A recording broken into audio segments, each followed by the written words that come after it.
Kapag inflated siya, ibig sabihin, inflated din po ang ating Hangin lang yun, sir. hangin lang po.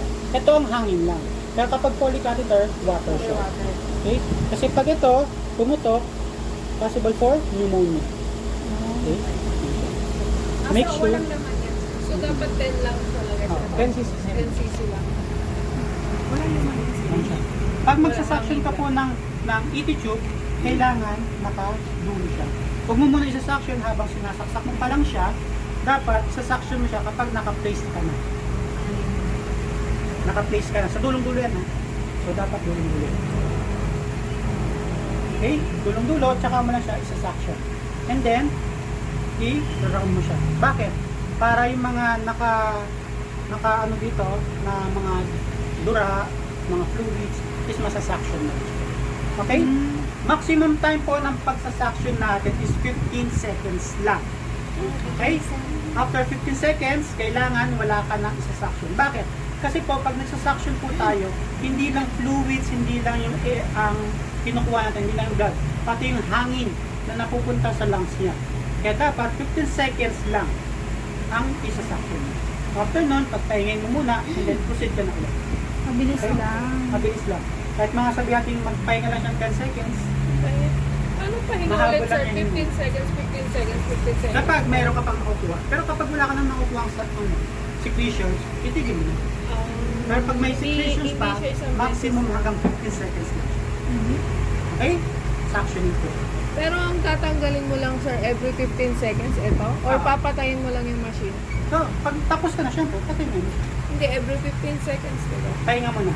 Pwede Pahinga. naman nakaganyan ka lang. Ayun, straight up ka lang. Pwedeng naka-on lang yan, tapos No, pwede mo. Wala yung problema doon. Bayad naman ng government yung Hindi, akala ko kasi, sir, hugutin mo ulit, tapos babalik mo ulit. Ito, hindi na ito hinugot ha. Pag ito hinugot mo, sigurado. Pag nahugot yun, sir, ano mangyayari? Patay si patient. Paano mangyayari? Anong gagawin mo kapag nahugot mo to? Oh. Unintentionally. Kapag yan is nahugot mo, paano mo malalaman na nahugot yan or natanggal yan? Number 1, yung Wala na sa 20. wala na sa 20 or 21. Number 2, kapag bumubula ang bibig niya. Kapag bumula ang bibig niya, ibig sabihin aspirated na siya. Aspiration ang nangyayari yan. So, ang gagawin mo, tanggal lahat yan. And then, ambubag ka. Ambubag ka na. Kasi kapag nag-aspirate siya, ibig sabihin, hindi siya nakakinga dahil nga meron siyang barado. So, ang gagawin mo, deflate mo muna siya, tanggal mo air, and then tanggal lahat yan. And then, ambubag ka na. Tapos, kapag nag-cardiac arrest na siya, CPR ka na. Pero, habang nag-ambubag ka na, sabihan mo na agad si Doc, Doc, nag-aspirate po si patient. Siyempre, aminin mo ba natanggal mo? Siyempre, hindi. Natanggal ko na patient, nagbula bibig, tinanggal ko na. Ambubag. Pag nag-ambubag ka, sabihin mo sa kasama mo, pagtama si Doc, sabihin mo nag-aspirate si patient.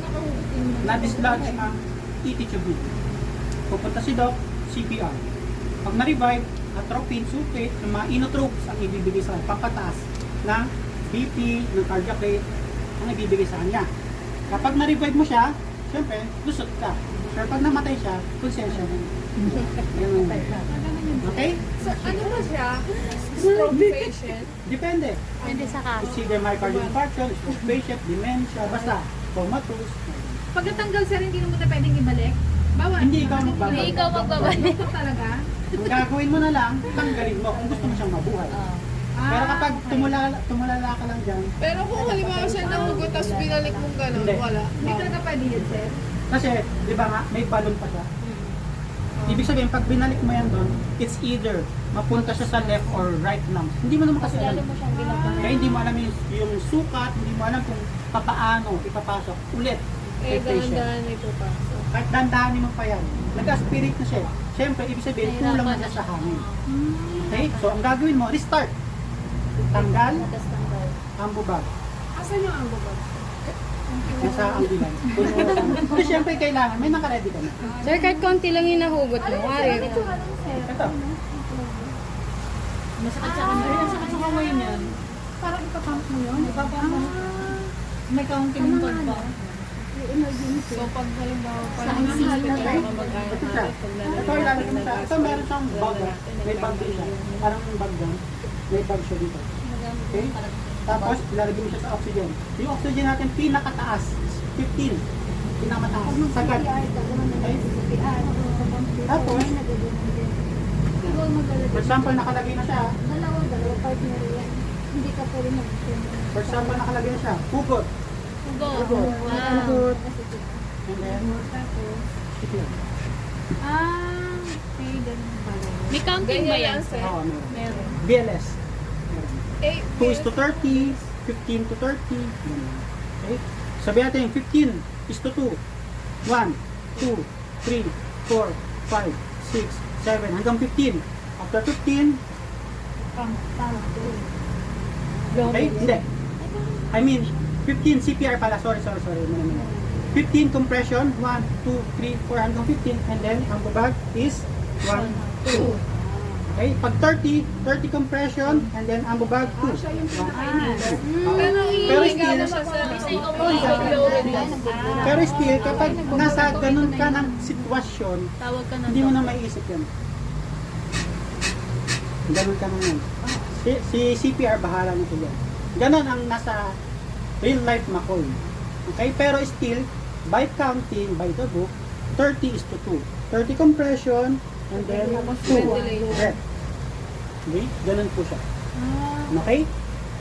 Pero syempre, kapag nasa real McCoy ka na, lalo na pagkasalanan mo, guilty ka eh.